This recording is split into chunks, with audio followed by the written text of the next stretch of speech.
Un entraîneur de hockey est accusé d'avoir commis des gestes de nature sexuelle sur une mineure. Marianne, des gestes qui auraient été commis sur une longue période. On parle quand même d'une période de 8 ans, là. Entre 2008 et 2016, vous avez raison. Et c'est une nouvelle qui secoue le monde du hockey sur la rive-sud de Montréal parce que Normand Brunet est bien connu. Il a été entraîneur pendant de nombreuses années, était maintenant président de l'équipe de Junior 3A du Collège français. Et j'ai avec moi François Boucher, les porte-parole du SPAL. Vous avez arrêté Normand Brunet vendredi dernier, c'est bien ça? Oui, donc le 2 août dernier, on procédé à l'arrestation de Normand Brunet suite à une dénonciation. L'objectif aujourd'hui de la sortie du SPAL, c'est d'essayer de confirmer s'il n'y aurait pas d'autres victimes de Normand Brunet. On incite et on invite et on veut rassurer la population et les victimes potentielles qu'on est là pour les soutenir et les accompagner dans le processus s'il y a cas. Donc, et communiquer avec nous au 450-463-7211, une ligne dédiée explicitement pour ce type d'événement-là. Parlez-moi des accusations, parce qu'on parle de différents chefs d'accusation de nature sexuelle.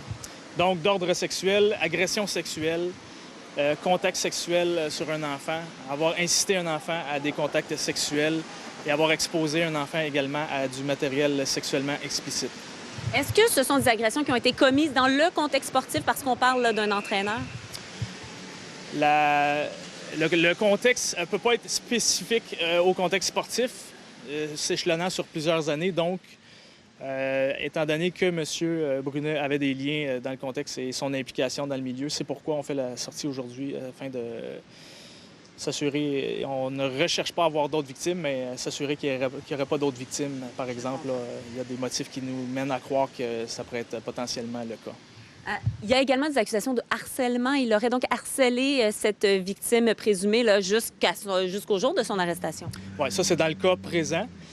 Et ce qu'on cherche à savoir dans le cas qui nous occupe présentement pour la sortie qu'on fait maintenant, c'est vraiment à savoir s'il n'y aurait pas eu d'autres victimes sur des éléments d'ordre sexuel. Merci. Merci beaucoup, donc, François Boucher.